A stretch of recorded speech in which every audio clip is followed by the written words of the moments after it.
Assalamualaikum warahmatullahi taala wabarakatuh. Di sini saya akan memaparkan hasil kerja kelompok kami terkait mata kuliah Accounting Management tentang biaya standar suatu alat pengendalian manajerial. Sebelumnya, perkenalkan dulu, nama saya Sri Wahyuni dari kelompok 2 dengan MPM 2002210108. Untuk mempersingkat waktu, langsung saja ke materi. Apa sih biaya standar? Biaya standar adalah unit untuk suatu input tertentu bergantung pada standar kuantitas dan standar harga. Standar kuantitas ini mengacu pada jumlah input yang seharusnya digunakan per unit output. Standar harga mengacu pada jumlah yang seharusnya dibayar untuk jumlah input yang digunakan. Biaya standar unit dapat dihitung dengan mengalihkan dua standar, yaitu standar kuantitas dikali standar harga. Selanjutnya, bagaimana sih standar dibuat? Standar dibuat dengan pengalaman historis, studi teknis, dan input dari personel operasional adalah 3 sumber potensial untuk standar kuantitatif. Studi teknis dapat menentukan cara paling efisien untuk beroperasi dan menyediakan petunjuk yang sangat terperinci. Namun, standar yang ditetapkan biasanya terlalu terperinci yang menyebabkan tidak dapat tercapai oleh personel operasional. Standar harga adalah tanggung jawab gabungan dari operasional, pembelian, personalia, dan akuntansi. Akuntansi bertanggung jawab atas pencatatan standar harga dan menyiapkan laporan yang membandingkan kinerja aktual terhadap standar. Nah, di sini saya juga akan menjelaskan terkait jenis-jenis standar. Yang pertama, standar umum. Standar umumnya diklasifikasikan sebagai sesuatu yang ideal dan sesuatu yang saat ini dapat tercapai. Standar ideal membutuhkan efisiensi maksimum dan hanya dapat dicapai jika segala sesuatu beroperasi secara sempurna. Tidak ada mesin yang rusak, menganggur, atau kurangnya keterampilan, bahkan jika hanya sementara, yang menguntungkan. Nah, yang kedua ada standar yang saat ini dapat tercapai atau disebut dengan currently attainable standard. Bisa dicapai dengan beroperasi secara efisien. Kelonggaran diberikan untuk kerusakan normal, gangguan keterampilan yang lebih rendah dari sempurna, dan lain-lain. Nah, di sini saya juga akan menjelaskan mengapa sih biaya standar ditetapkan. Nah, karena yang pertama perhitungan dan pengendalian. Yang kedua ada perhitungan harga pokok produk. Biaya produk standar. Biaya produk standar juga dapat digunakan dalam organisasi jasa. IRS misalnya dapat menyiapkan waktu pemprosesan standar untuk beberapa kategori dengan hasil yang berbeda.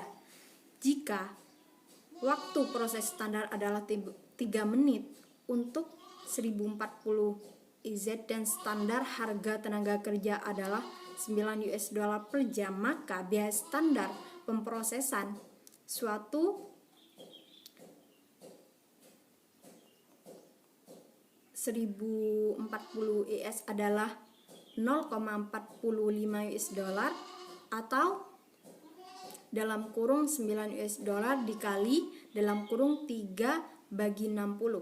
Contoh lainnya, pemerintah federal menggunakan perhitungan biaya standar untuk mengganti biaya pengobatan. Berdasarkan beberapa penelitian, penyakit dapat diklasifikasikan dalam grup diagnostik yang berhubungan dan biaya rumah sakit yang seharusnya muncul untuk rata-rata kasus yang teridentifikasi.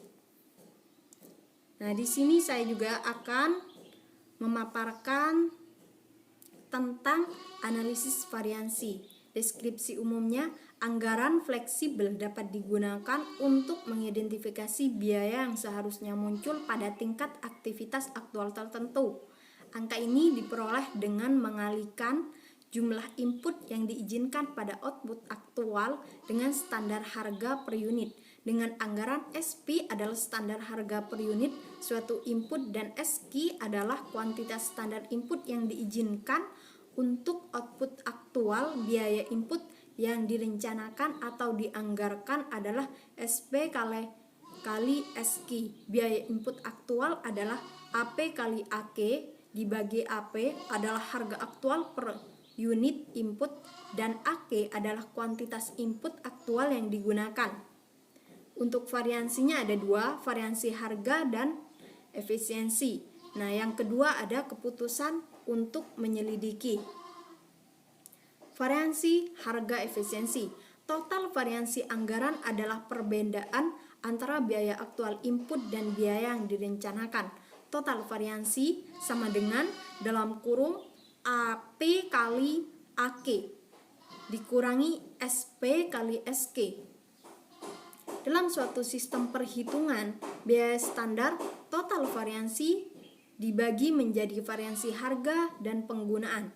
Variansi harga atau tarif adalah perbedaan antara harga aktual dan harga standar per unit dikalikan dengan jumlah input yang digunakan. Dalam kurung AP dikurangi SP. Tutup kurung AK. Variansi penggunaan efisiensi adalah perbedaan antara kuantitas input aktual dan input standar dikalikan dengan standar harga per unit input. Dalam kurung AK dikurangi SK. Tutup kurung SP. Nah, di sini juga ada total variansi sama dengan variansi harga ditambah variansi penggunaan. Bisa dilihat sendiri pada tabel berikut ini.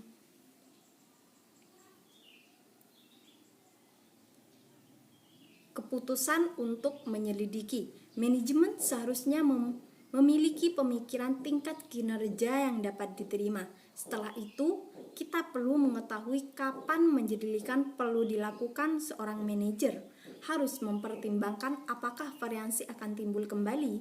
Jika iya, proses tersebut mungkin tidak terkendali secara permanen.